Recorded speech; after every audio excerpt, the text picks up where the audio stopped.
Après tout ce que j'ai vécu, je méritais certainement une fin heureuse. Malheureusement, je ne crois plus qu'elles existent. Je pensais que me faire kidnapper était la pire expérience de ma vie. Il s'avère que tout n'était pas fini lorsque la rançon a été remise. Avant d'entrer dans tout cela, n'oubliez pas d'aimer cette vidéo et de vous abonner à notre chaîne. Si vous ne le faites pas, un monstre vous rendra visite pendant votre sommeil. C'est en fait comme ça que tout cela a commencé. Avec une légende urbaine stupide. Un jour, mes meilleurs amis et moi lisions des histoires en ligne à propos de fantômes. Nous sommes tombés sur l'histoire de la visite d'un pont tard dans la nuit. La légende raconte que si vous y allez à minuit, vous verrez le fantôme d'un garçon. Nous avions environ 13 ans à l'époque. Et ce truc nous semblait super cool. Sans la permission de nos parents, nous avons décidé de sortir pour en faire l'expérience. Nous sommes restés les trois debout toute la nuit, et à notre grande surprise, quelqu'un m'a sauté dessus et m'a attrapé. Au début, je pensais vraiment que c'était le fantôme du garçon assassiné. Mais ce n'était pas un fantôme. Un garçon qui ne pouvait pas être beaucoup plus âgé que nous m'a emmené. Mes amis criaient. Il leur a jeté une enveloppe et leur a dit de le donner à mon père. Il vaut mieux que l'argent soit à l'endroit désigné avant 5 heures du matin, sinon vous le regretterez. N'appelez pas la police, ou bien... J'avais si peur. Mon père était très célèbre et riche, mais je n'ai jamais pensé que je serais prise au milieu d'un tel scandale. Mon père a payé la rançon et puis il a tout simplement disparu. Nous n'avons jamais bien vu son visage parce qu'il portait un masque chirurgical. Il m'a mis dans une voiture et m'a bandé les yeux. Ensuite, nous avons roulé pendant des heures. Le ravisseur n'a pas arrêté de s'excuser. C'était si bizarre. Ce type était-il malade? Tant de questions me traversaient l'esprit. J'étais effrayée à l'idée que mon père ne réponde pas au coup de mon ami à la porte. Que ferait-il si les flics étaient appelés? Heureusement pour moi, ce sont des questions auxquelles je n'ai jamais eu à répondre. À un moment donné, mon ravisseur a arrêté la voiture et m'a dit de me préparer. Je ne savais pas ce que cela signifiait exactement, mais avant d'avoir le temps de réfléchir, il m'a poussée. Ensuite, je suis tombée sur l'herbe. Ce n'était pas doux, mais je n'ai pas vraiment été blessée. J'ai entendu la voiture partir et j'ai enlevé mon bandeau pour voir que j'étais au milieu d'un parking. Quelques minutes plus tard, mon père est arrivé dans sa voiture. Le ravisseur lui avait envoyé un texto pour savoir où me trouver une fois qu'il s'était échappé. Il a appelé la police pour essayer d'attraper le ravisseur. Mais il était introuvable. Tout était sombre quand il m'a kidnappée. Et il portait un masque chirurgical, donc je n'ai jamais bien vu son visage. De plus, j'avais les yeux bandés la plupart du temps. La seule chose dont je me souvenais était sa voix grave. J'avais si peur. Je n'ai pas quitté la maison pendant des semaines. Je suis allée en thérapie pendant longtemps et j'ai même dû refaire toute l'année scolaire. Je ne pouvais plus supporter l'obscurité. Je n'ai plus jamais quitté la maison la nuit. J'y pensais constamment et je le voyais tout le temps. Au début, je pensais avoir maîtrisé mon traumatisme, mais il est devenu évident que cela me consumait. Une fois, mes amis ont essayé de me convaincre de sortir danser avec elles. Pendant que nous étions sur la piste de danse, ce type a commencé à danser à côté de moi. Il ne faisait rien de bizarre du tout, il était en fait super poli. Je me sentais mal, j'étais tellement mal à l'aise. Il a essayé de me chuchoter quelque chose à l'oreille et s'est vraiment rapproché de moi. Je ne sais pas ce qui m'a pris, mais j'ai cru voir mon kidnappeur dans son masque chirurgical. Je l'ai frappé au visage et tout le monde m'a regardé bizarrement. Le gars était le cousin de mon amie. Alors elle était très en colère contre moi de lui avoir fait un œil au beurre noir. Après cela, elle a arrêté de m'inviter à sortir. Elle a ignoré tous mes appels et mes excuses. Finalement, j'ai reçu un appel d'une autre amie qui se sentait mal de me laisser sans nouvelles. J'étais tellement soulagée quand j'ai vu l'appel d'elle, mais cela ne faisait que me faire sentir encore plus mal. Elle m'a dit que j'étais exclue du groupe d'amis jusqu'à ce que je puisse agir normalement à nouveau. Je lui ai demandé ce que cela signifiait. Et elle m'a dit que j'étais folle. Ils avaient tous parlé sur moi et avaient dit que j'avais passé trop d'années à pleurer sur mon enlèvement. Ce n'était que quelques heures dans la voiture d'un inconnu, Mandy, elle a dit. Ce n'est pas comme si vous étiez morte ou quoi que ce soit. Avoir quelqu'un rabaisser votre traumatisme comme ça, c'était dur, mais elle avait raison d'une certaine manière. Je me sentais tellement coupable d'agir comme je le faisais. J'ai trouvé très difficile d'être entourée de gars depuis l'incident.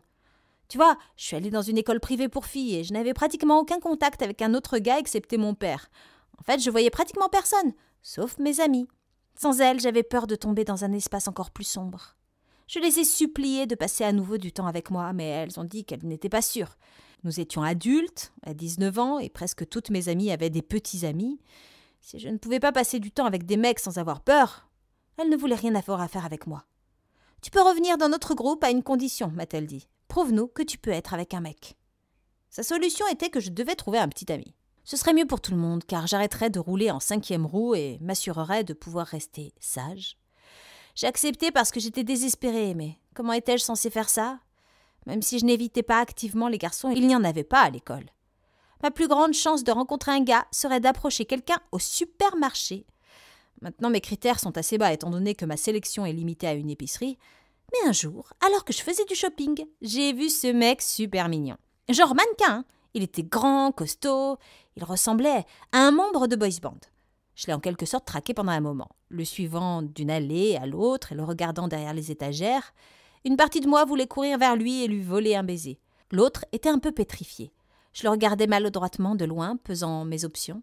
J'ai regardé dans le magasin et j'ai vu les autres célibataires possibles. J'ai décidé qu'il n'y avait pas moyen de laisser partir une telle bombasse. J'allais lui demander de sortir moi-même. Je me suis approchée de lui et lui ai fait savoir que j'étais curieuse de le connaître un peu mieux. Il m'a regardée et a détourné rapidement les yeux, très agacé. Il a couru hors du magasin. J'ai trouvé que c'était plutôt attrayant. Peut-être était-il aussi nerveux que moi de parler à une fille. Je l'ai poursuivi et lui ai crié d'attendre. Je l'ai suivi jusqu'à la voiture, lui expliquant que je voulais pas lui faire peur. Je suis désolée, je dois y aller. Toi ? M'écriai-je paniquée. Cette voix, la façon dont il s'est excusé. J'ai été immédiatement renvoyée à l'enlèvement qui avait ruiné ma vie sociale. C'était lui, je ne pouvais pas oublier cette voix. Il a tout laissé dans son chariot, l'a poussé loin de lui et s'est dirigé vers moi. Je sais maintenant d'où venaient mes peurs internes. Alors que l'attrayant garçon s'approchait de moi, je croisais son regard. Sans le masque chirurgical, il était difficile de le reconnaître. Mais maintenant que j'entendais cette voix s'excuser, je savais que c'était lui. Je me suis rapidement retournée pour m'enfuir, mais il m'a attrapé le bras. Avant que j'aie la chance de crier ou quoi que ce soit, il m'a poussé dans sa voiture. Ensuite, il s'est penché et m'a dit que je ferais mieux de me taire et de donner mon téléphone. J'ai fait ce qu'il a dit. Il a mis mon téléphone dans sa poche et s'est installé dans le siège du conducteur. Ensuite, nous roulions quelque part. J'avais tellement peur de ce qu'il pouvait me faire. Alors je me suis simplement assise immobile sur le siège passager et j'ai regardé vers l'avant. Nous n'avons pas dit un mot avant de nous retrouver dans cette cabane, au milieu de nulle part. Mon esprit s'emballait. J'étais à nouveau juste une fille de 13 ans attendant que son père paye une rançon. Je tremblais. C'était comme mon cauchemar le plus profond. Quand nous sommes entrés à l'intérieur, cela ne ressemblait pas à la chambre de torture que j'imaginais. Il n'y avait pas de couteau suspendu au plafond, ni de femme attachée dans un coin. Au lieu de cela, on aurait dit qu'il vivait ici. Il m'a demandé de m'asseoir sur le canapé et j'ai suivi ses ordres. J'ai entendu un pop bruyant. J'ai rapidement fermé les yeux et couvert ma tête. « Ne me fais pas mal !» j'ai crié. « Quoi ?» demanda-t-il l'air confus. « Écoute, je ne vais pas te faire de mal. Je ne veux pas que tu ailles chez les flics. » J'ai demandé ce qu'il prévoyait de me faire alors. Me retenir en otage? Me tuer? Il a eu l'air encore plus choqué et a levé les mains. Il m'a dit de me calmer et qu'il m'expliquerait tout. Il m'a dit que c'était sa maison et qu'il avait quelque chose à me montrer avant que j'appelle les flics. Il m'a montré une autre pièce où cette femme était allongée dans son lit, accrochée à un tas de bips. Il a expliqué que l'argent qu'il avait obtenu grâce à notre rançon était entièrement destiné au traitement très coûteux de sa mère contre le cancer. Il n'a jamais eu l'intention de me blesser, mais il n'avait trouvé aucun moyen d'obtenir de l'argent. Ses quarts de travail étaient longs et difficiles, mais il gagnait à peine assez pour couvrir son loyer. En fait, il avait déjà dépensé tout l'argent de la rançon pour son premier traitement, et il avait besoin de plus d'argent pour des chirurgies supplémentaires. Jeff a tout raconté à propos de sa mère. Je ne sais pas pourquoi, mais il est devenu encore plus attirant pour moi. Il était si gentil et drôle, et il avait une vraie raison de m'avoir kidnappée il y a toutes ces années. Lui aussi était hanté par les erreurs qu'il avait commises en désespoir de cause. Il avait en fait voulu me parler et s'excuser officiellement pour tout ce qui s'était passé, mais il se dégonflait toujours. J'ai été complètement perdue dans mes pensées quand nous avons entendu des coups violents à la porte. « Ouvrez, c'est la police !» Il s'est immédiatement tourné vers moi et a paniqué. « S'il m'emmène, si je ne suis pas là pour m'occuper de ma mère !» a-t-il commencé à dire. Juste à ce moment-là, la porte s'est ouverte et il y avait 4 policiers et mon père. « Papa, qu'est-ce que tu fais? C'est gênant !» Il m'a dit qu'un de ses amis était au magasin et a vu mon échange suspect avec Jeff. Ils l'ont immédiatement appelé en pensant que j'avais des ennuis. Et quand je n'ai pas répondu à ses nombreux appels, il a utilisé le dispositif de suivi de mon téléphone pour me trouver. J'ai immédiatement sauté à la défense de Jeff et dit que j'allais parfaitement bien, nous parlions juste. Mon père était très sceptique. Il a dit qu'il n'avait jamais vu le garçon de sa vie et qu'il doutait qu'il soit l'un de mes amis à en juger par sa maison. Il m'a demandé pourquoi je suis montée dans sa voiture toute seule. « Parce que c'est mon petit ami !» j'ai crié avant de pouvoir penser à autre chose. J'ai inventé une fausse histoire sur la façon dont il venait de terminer un stage et nous nous sommes rencontrés une fois au magasin. J'ai dit que je devais garder ça secret parce que mon père m'étouffait. J'ai 19 ans. Tu peux pas continuer à me dire quoi faire. C'était en partie de l'impro, mais il y avait du vrai. Il a fallu reprendre contact avec mon ravisseur pour que je confronte mon père. Mon père était très embarrassé et la police avait l'air très ennuyée. « Oh, nous en reparlerons plus tard, Mandy !» dit mon père avec gratitude en se glissant à travers la porte. Quand nous étions enfin seuls, je me suis excusée frénétiquement auprès de Jeff. Je n'avais aucune idée de ce qui m'avait pris, c'était juste la première chose qui m'était venue à l'esprit. Le fait que nous soyons un couple est la première chose qui t'est venue à l'esprit. » Il a ri. « Eh bien, je t'en dois une. Sérieusement, t'as été génial. » Je lui ai dit qu'il pouvait commencer par me ramener chez moi et me donner mon téléphone portable. J'ai maintenant vu que j'avais beaucoup de messages manqués. La plupart étaient de mon père.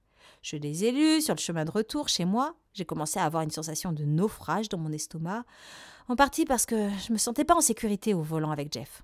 Aussi parce qu'il semblait que mon petit mensonge s'était répandu assez rapidement. Mon père avait été très inquiet, ainsi appelé tous mes amis en leur demandant où j'étais. Quand tout s'est terminé, il les a tous rappelés pour poser des questions sur mon petit ami.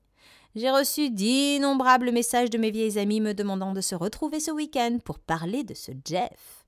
Le plus important de tout, j'ai reçu un très beau message de mon père disant à quel point il était fier que je travaille sur mes problèmes et s'excusant pour avoir débarqué ce soir. Il a dit qu'il craignait de ne jamais avoir une vie normale à cause de ce qui s'était passé. Alors que je sortais de la voiture et que nous étions prêts à faire nos adieux, une idée m'est venue à l'esprit. « À bientôt, Mandy, merci encore, vraiment », rigola Jeff. « Waouh, 3 heures, c'est la relation la plus courte de ma vie. » En fait, Jeff, tu peux m'aider pour quelque chose ? Je lui ai demandé ce qu'il pensait de prolonger un peu plus notre arrangement. Je pense que j'avais une solution à nos problèmes respectifs. Je lui ai expliqué le problème avec mes amis et moi ayant besoin d'un petit ami pour sortir avec elle. Je lui ai dit que s'il agissait comme mon petit ami, je le paierais pour continuer de payer le traitement contre le cancer et je n'irais pas à la police. De plus, c'était probablement bon pour ma santé mentale, n'est-ce pas ? Il en était très content et nous avons échangé nos numéros. J'ai présenté Jeff à mon groupe d'amis ce week-end-là et elles l'ont adoré. Nous avons raconté à nouveau notre fausse histoire et nous avons ri entre nous de cette supercherie. C'était en fait vraiment sympa. Je savais que tout était faux, mais une partie de moi était encore enveloppée dedans. Nous avons continué à nous voir, comme ça, à quelques reprises avec mes amis et mon père. La chose étrange est que les cauchemars se sont même arrêtés un peu. Je m'étais en quelque sorte convaincue que tout était réel. Un jour, après qu'il m'ait déposée, j'ai réalisé que j'étais à l'aise avec lui. C'était une découverte pour moi. Je suis passée de coups de poing à des gars au hasard sur la piste de danse à assise calmement dans la voiture avec mon ex-kidnappeur. Il se tourna pour me dire au revoir et sans réfléchir, je lâchai simplement ces 3 mots. « Je t'aime ». Il m'a regardé pendant un moment et j'ai continué. « Je peux pas continuer comme nous sommes maintenant, j'ai besoin que tu le saches. J'enverrai toujours de l'argent pour le traitement de ta mère. J'enverrai tout. Ce dont j'ai besoin, c'est te dire que ce faux arrangement, c'est trop pour moi. » Avant que je puisse dire quoi que ce soit d'autre, il s'est penché et m'a embrassé. Il a également convenu que nous avions une connexion indéniable à partir du moment où il m'a vue dans le magasin. Juste comme ça, nous sortions ensemble. Et j'aurais aimé être plus intelligente et l'avoir vu pour qui il était vraiment. Peu de temps après que nous soyons devenus officiellement un couple, mon père a demandé à le rencontrer. Nous étions un peu inquiets qu'il le déteste secrètement, mais la nouvelle nous a choqués tous les deux. Il a proposé à Jeff un poste dans son entreprise. C'était pas un très gros travail, mais cela lui a permis d'entrer en contact avec beaucoup de clientèle. De plus, il l'a payé bien mieux que ce qu'il n'a jamais été payé. Nous n'avons jamais dit un seul mot de l'enlèvement ou quoi que ce soit à mon père, et j'avais prévu de continuer ainsi. Il a travaillé très dur dès le départ et la vie était belle. Nous avons emménagé ensemble et il a pu vivre un peu de la vie luxueuse que je vivais. Et il a continué à prendre soin de sa mère. J'avais l'habitude de rendre visite à sa mère de temps en temps, mais un jour, les choses ont changé. Il était vraiment bizarre quand il est rentré à la maison. Et j'ai demandé ce qui s'était passé. Il m'a dit que son état avait empiré. Il ne pensait pas que ce soit une bonne idée pour moi de lui rendre visite. Il a dit qu'elle était très fière et qu'elle n'aurait pas voulu que quiconque la voie de cette façon. Je ne l'ai jamais remis en question. Je l'ai laissé garder cette partie intime de sa vie. Malgré l'état de sa mère, il semblait plus heureux, il aimait sa vie, il était très ambitieux. Il m'a dit un jour qu'il rêvait d'avoir sa propre entreprise et d'être riche. Il gagnait de l'argent décemment, mais il a dit que tout devait aller au traitement de sa mère, alors j'ai continué à tout payer pour nous. L'appartement, les courses, les sorties. J'ai adoré être avec une personne aussi désintéressée, du moins, c'est ce que je pensais. Un jour, il a eu cette énorme promotion. Avec cette promotion, il a eu beaucoup d'argent. Je pensais qu'il pourrait aider. À ce moment-là, cependant, sa mère avait besoin d'une autre opération majeure. J'ai demandé si je pouvais lui rendre visite, mais il a dit qu'elle n'était toujours pas à l'aise avec le fait que je la voie comme ça. Il m'a fait promettre de ne pas aller la voir. Il a fini par passer encore plus de temps loin de moi. Il était soit dans la cabane de sa mère, soit au travail. Même quand il rentrait à la maison, c'était à des heures très tardives. Au début, je pensais que c'était parce qu'il n'avait pas le temps, mais il est devenu évident un jour qu'il essayait de m'éviter. Nous nous sommes disputés un jour à ce sujet. Je me suis approchée de lui et lui ai demandé s'il me trompait. Il a insisté sur le fait qu'il ne faisait que travailler et prendre soin de sa mère. Il m'a demandé comment je pouvais être si égoïste, que j'avais besoin d'être au centre de tout. Il avait eu une vie bien plus dure que la mienne, et je ne le comprenais pas. Je me sentais vraiment mal du coup. Je lui ai dit que je finirais par une soirée romantique, à mes frais bien sûr. J'ai insisté pour nous faire une réservation dans un restaurant chic, car il ne montrait aucune initiative pour faire des sorties. C'était notre anniversaire, et je voulais que ce soit spécial. Je l'ai attendu 1 heure entière là-bas. C'était tellement embarrassant. Je l'ai appelé encore et encore, mais il n'a jamais répondu du tout, c'est tout. J'en avais tellement marre que j'ai décidé de rompre ma promesse et d'aller à la cabane. Comment osait-il ne pas se présenter comme ça? Quand je suis arrivée, j'ai vu sa voiture dans l'allée. Je ne pouvais pas voir ce qui se passait à cause des lumières, mais je pouvais deviner qu'il n'était pas seul. Alors le lendemain, j'ai décidé de venir à la cabane et de me cacher à l'intérieur avant qu'il ne vienne. Je sais où il cache la clé de secours. Je croyais naïvement voir la même maison pauvre dont je me souvenais. Mais ma bouche s'est ouverte quand j'ai regardé à l'intérieur. La cabane était absolument magnifique à l'intérieur. Téléviseur à écran plasma, statue de cristal, tout. La maison avait fait l'objet d'une rénovation majeure et il était très clair que son argent n'était pas entièrement consacré aux dépenses médicales. Où était Jeff? J'ai regardé dans toute la maison. Un signe de lui. Je n'ai trouvé personne. C'est vrai, pas une seule âme. C'est pas comme si sa mère malade avait pu sortir d'ici. À moins qu'il ne soit une sorte de nécromancien secret, il avait beaucoup d'explications à me fournir. J'ai pensé qu'il avait peut-être une famille secrète avec laquelle il était et qu'il ne m'utilisait que pour mon argent et la position de mon père. J'ai décidé d'attendre son retour. J'ai éteint les lumières et attendu avec colère dans l'obscurité tout en regardant des vidéos amusantes de mon histoire animée et en faisant défiler les mêmes. Je n'ai pas eu à attendre longtemps. J'ai entendu une voiture entrer dans l'allée. Je me suis cachée derrière un canapé pour le surprendre avec la personne qui l'amenait. Eh ben, j'avais raison, en partie. Il est venu avec une fille, mais il n'y avait aucun moyen que ce soit sa femme. La fille avait peut-être 14 ans, elle avait les yeux bandés et très peur. Il lui a dit d'attendre patiemment, et dès que son père lui aurait viré l'argent, il la déposerait saine et sauve. Il semble qu'il faisait beaucoup plus avec ses relations qu'avec ses affaires. J'étais fâchée. J'ai rapidement envoyé un texto à mon amie pour qu'elle appelle la police et lui ai envoyé ma position. Ensuite, j'ai mis mon téléphone en mode enregistrement. J'ai sauté de derrière le canapé en hurlant, les surprenant tous les deux. Je l'ai confronté immédiatement, disant qu'il avait besoin de s'expliquer. Eh bien, il a tout déballé assez rapidement. Il s'avère que l'état de sa mère a empiré, mais il ne la soutenait pas. Elle était déjà morte. Il avait menti sur sa santé afin de pouvoir continuer à vivre sur mon dos, moi, et à accumuler sa fortune. Il m'a dit qu'il ne m'avait jamais aimé. Il me voyait juste comme un ticket vers la richesse. Il prévoyait de devenir si riche qu'il pourrait m'abandonner et ne plus jamais se soucier de son compte bancaire. Il avait utilisé ses relations pour obtenir des contacts de parents très riches afin de pouvoir continuer à percevoir des rançons. Je lui ai dit que ses jours de richesse étaient terminés, mais il a dit de ne pas en être si sûr.